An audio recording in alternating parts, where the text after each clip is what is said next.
हम लोग next lecture पे आगे बढ़ते हैं और आज के लेक्चर में हम लोग पढ़ेंगे मल्टीप्लेक्सर। तो दोस्तों, ये जो मल्टीप्लेक्सर है ये एक डिजिटल इलेक्ट्रॉनिक डिवाइस है और इसका जो सर्किट अरेंजमेंट होता है वो कम्बिनेशनल लॉजिक सर्किट्स पे बेस्ड है। कम्बिनेशनल लॉजिक सर्किट्स का मतलब है कि जितने भी गेट्स होते हैं उनके लॉजिक्स को इस्तेमाल करके ये मल्टीप्लेक्सर बनाया जाता है। तो दोस्तों देखते हैं हम लोग ये मल्टीप्लेक्सर जो है ये कैसे काम करता है। देखिए, मल्टीप्लेक्सर जो है इसमें हम लोग कई तरीके के इनपुट्स दे सकते हैं, n नंबर ऑफ इनपुट्स दे सकते हैं। और इसमें जो सिलेक्शन लाइन होगा हम लोगों का 2 के पावर में n के हिसाब से होता है, बट आउटपुट हमारा एक ही होगा। तो इस प्रकार से हमारा ये जो मल्टीप्लेक्सर है ये दोस्तों काम करता है।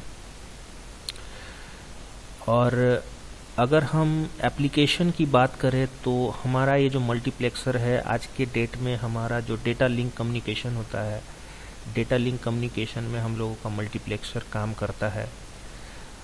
मल्टीप्लेक्सर का एक ऑपोजिट वर्जन होता है जिसको कहते हैं डी मल्टीप्लेक्सर। मल्टीप्लेक्सर में होता है हम लोगों का n number of inputs but 1 output. D multiplexer में होता है 1 input but many outputs. Multiplexer में जैसे हम लोगों का n number of inputs and 1 output, उसी प्रकार से डी मल्टीप्लेक्सर में हमारा 1 input but n number of outputs, many outputs. तो यहाँ पे अगर हम डी मल्टीप्लेक्सर की बात करें तो मल्टीप्लेक्सर और डी मल्टीप्लेक्सर दोनों ही को हम लोग यूज़ करके हम लोग डेटा ट्रांसमिशन करते हैं दोस्तों आज के डेट में। तो सबसे पहले हम लोग जो है इसके ICs के नंबर पे चले जाते हैं ज़रा। तो 74x157 ये हमारा IC नंबर है और ये क्वाड हमारा IC है 2:1 मल्टीप्लेक्सर के लिए। और 74x158 क्वाड 2:1 मल्टीप्लेक्सर है। 74x153 हम लोग का डुअल होता है 4:1 मल्टीप्लेक्सर के लिए। और 74x352 ये हमारा भी डुअल होता है। 74151A ये 8:1 मल्टीप्लेक्सर है। 74151 ये भी हमारा 8:1 मल्टीप्लेक्सर है। 74x150 ये भी हमारा 16:1 का मल्टीप्लेक्सर है। अब दोस्तों अगर हम मल्टीप्लेक्सर की बात करें तो मल्टीप्लेक्सर में कुछ यहाँ पे आप देख सकते हो, जैसे कि 2 डेटा लाइन्स है, हमारे इनपुट के 2 डेटा लाइन्स है, हमारा एक सिलेक्शन लाइन है और एक आउटपुट लाइन है। इस मल्टीप्लेक्सर को अगर हम लोग सर्किट में हम लोग डेवलप करें तो कुछ इस प्रकार से सर्किट बनेगा। सिलेक्शन लाइन हमारा ये है और D0 D1 हमारा इनपुट्स है। तो सिलेक्शन लाइन जब हमारा 0 होगा तो D0 हो सकता है पास हो जाए, आउटपुट आए। और सिलेक्शन लाइन जब 1 हो जाए तो D1 हमारा पास हो जाए इधर से। तो इस प्रकार से ये हमारा काम करता है मल्टीप्लेक्सर। 2:1 मल्टीप्लेक्सर कुछ इस प्रकार से काम करता है।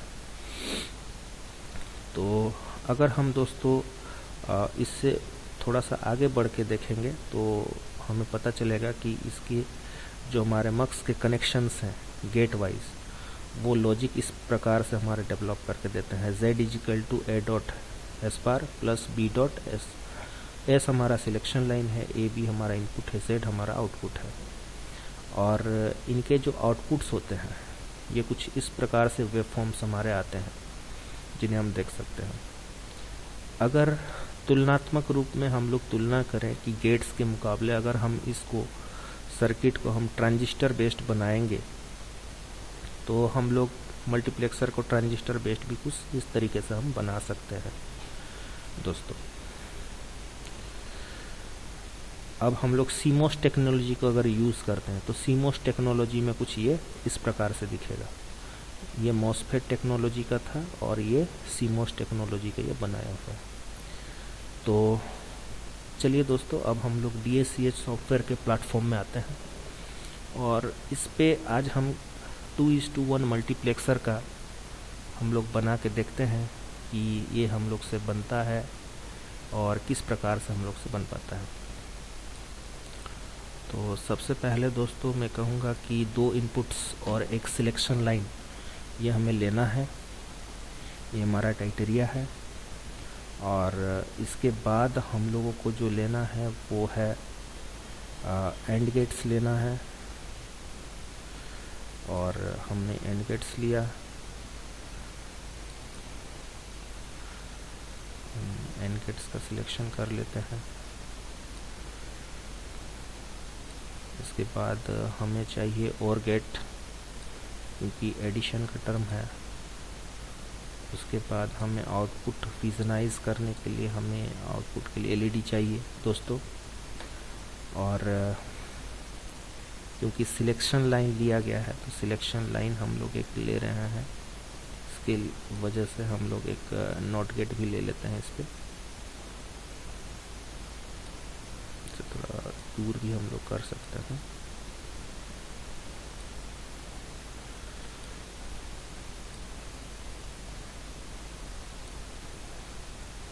तो ये हमारा कुछ इस प्रकार से हो गया। अब हम लोग दोस्तों इसे क्या करेंगे, नेमिंग कर देते हैं दोस्तों। सपोज ये हमारा ए इनपुट रहा।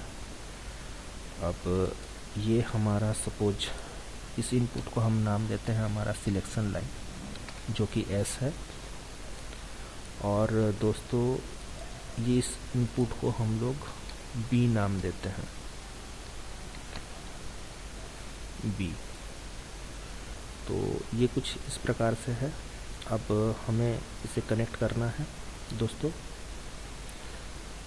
तो हम वायर ले लेंगे। हमने वायर सिलेक्ट कर लिए।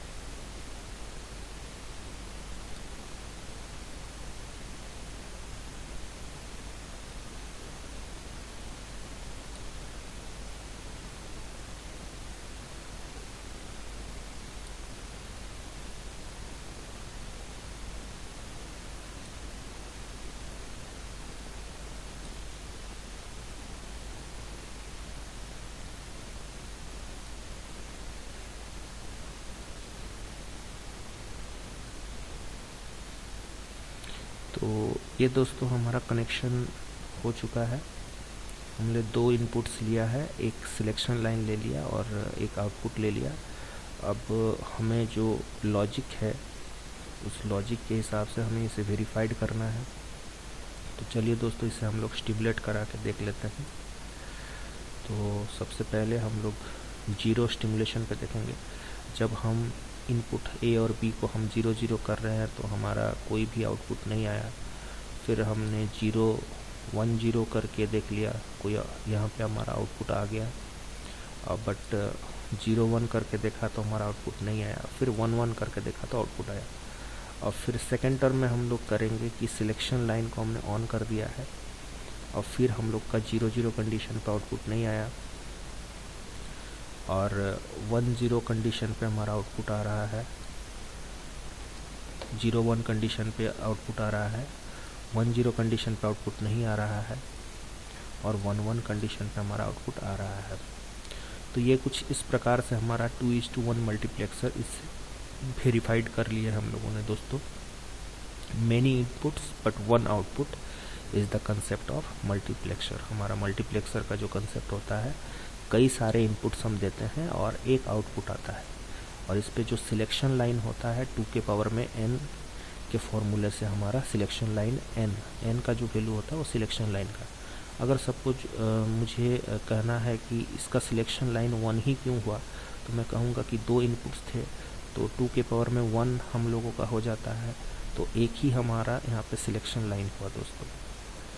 तो इसी के साथ हमारा ये जो आज का सेशन था, इसका जो लेक्चर है वो दोस्तों यहीं पे आप लोगों का समाप्त करते हैं हम।